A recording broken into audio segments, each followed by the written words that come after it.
Hello दोस्तों।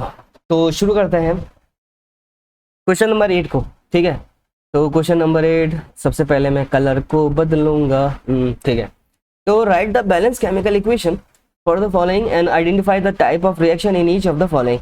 और किस टाइप का रिएक्शन है ये भी बताना हमें। ठीक है, तो हमने जो कॉम्बिनेशन, डिस्प्लेसमेंट, डबल डिस्प्लेसमेंट और डिस्प्लेसमेंट, ये सारी एक्सोथर्मिक, एंडोथर्मिक सब की बात की हुई है। तो ये सारी बातें ना बहुत अच्छे से मैंने समझाई है।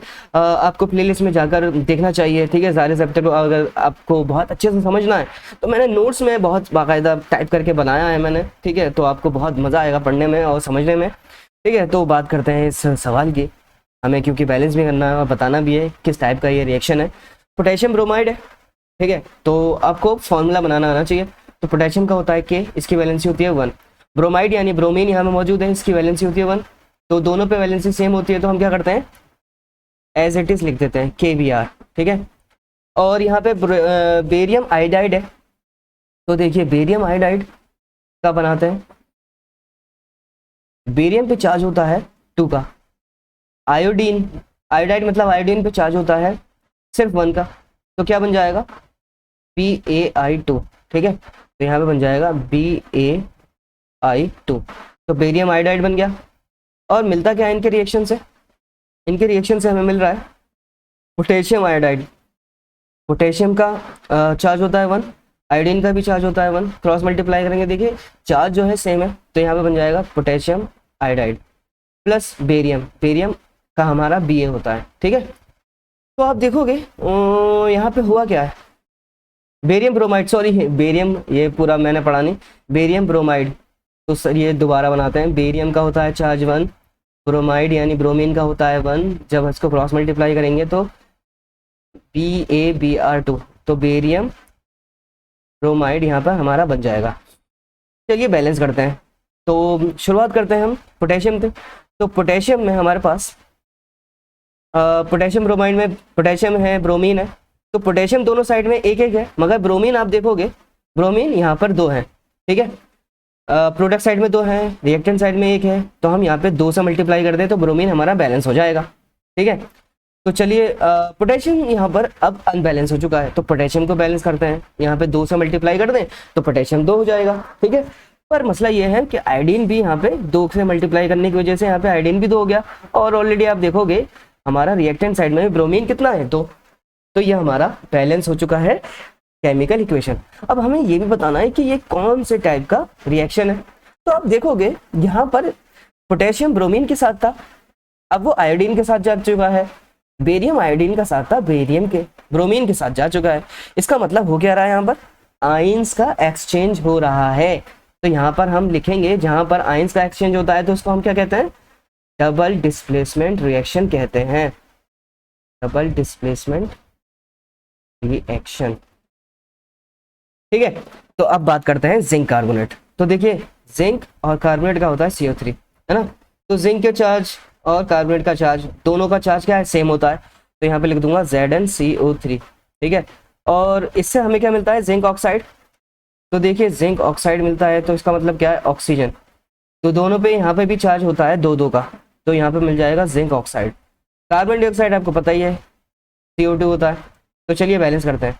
रिएक्टेंट साइड में देखोगे आप, ऑक्सीजन जो है रिएक्टेंट साइड में 3 है, और हमारे पास प्रोडक्ट साइड में भी ऑक्सीजन कितने हैं, 3। एक यहाँ पर और 2 कार्बन के साथ, तो टोटल 3 है। कार्बन भी एक एक मौजूद है दोनों साइड, और जिंक भी दोनों साइड में एक एक मौजूद है।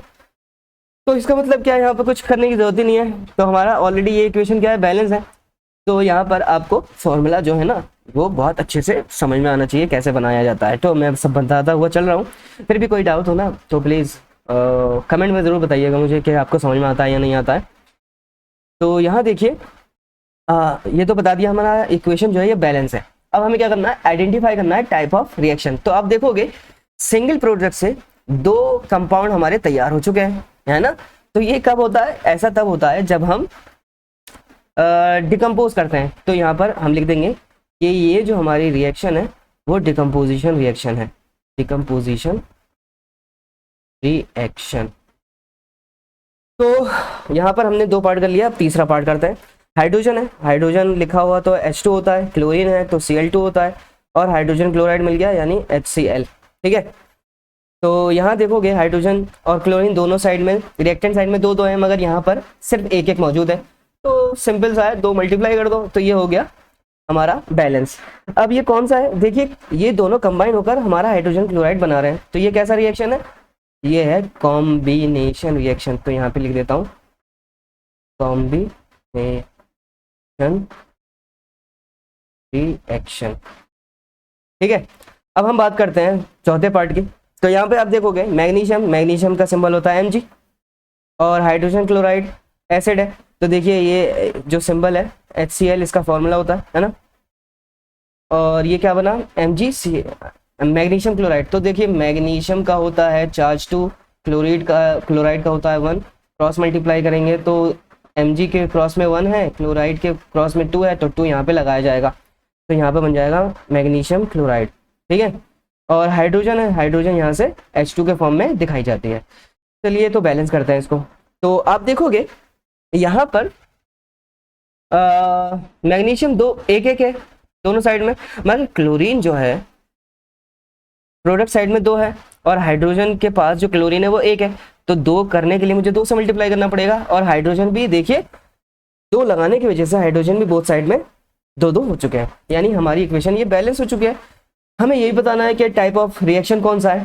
तो टाइप ऑफ रिएक्शन कौन सा है, देखिए मैग्नीशियम पहले अकेला था, अब वो क्लोरीन के साथ आ चुका है, यानी हाइड्रोजन को इसने क्या किया, डिस्प्लेस कर दिया। क्योंकि मैग्नीशियम जो है, मैग्नीशियम मोर रिएक्टिव है हाइड्रोजन से। जब आप रिएक्टिविटी सीरीज देखोगे, डिस्प्लेसमेंट रिएक्शन मैंने बताया कि कैसे क्या होता है, क्यों, कैसे, सारी बातें मैंने उसके अंदर की हैं। और जब रिएक्टिविटी सीरीज हम देखते हैं, और मैंने उसका तरीका ही बताया कैसे याद रख सकते हो, है ना।